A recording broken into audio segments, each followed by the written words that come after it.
Do you think that comes from your background as an actress? Could be.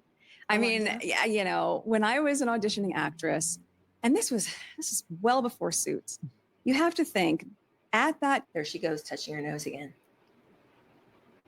Like, stop smelling your fingers, Megan. You're gross. time, there were certainly not a lot of mixed race parts. Really? No. Really? Emma doesn't buy this crap. And guess what? I don't either. I've said it before. I'll say it again. I grew up in Southern California. I am half white, half Mexican. My dad is Mexican American and my mom is first generation Canadian from Ukrainian immigrants. And my father 100% Mexican American. So I'm half too. And she's always trying to portray the fact that she's biracial as this negative. Just listen. No, there weren't a lot of, if I was going in for an audition, it was either, you have to remember, this was a very different time than it is now. It was, She's talking about the early 2000s. What the heck is she talking about?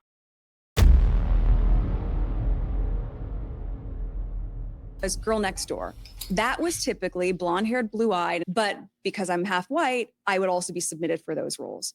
And then if it was a character that had any sort of ethnicity. But she's going to try to frame this as a negative. When wouldn't you think that if you were half white, half black, wouldn't you have an advantage because you're actually up for more parts, not just the white parts, not just the black parts, or not just the Latina parts. She said that she would often be mistaken for Latina as well.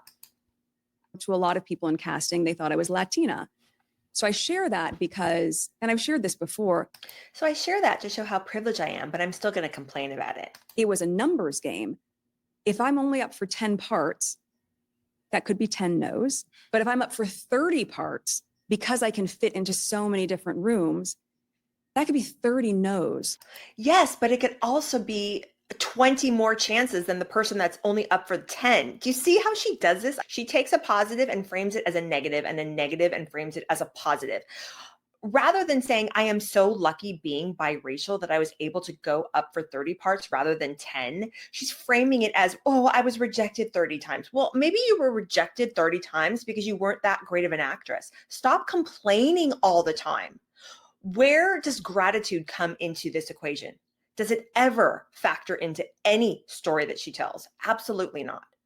So this is how we spot a narcissist. They are always put upon, and everything is something happening to them. It's not an opportunity to learn. It's not an opportunity to be grateful. Ugh, yuck.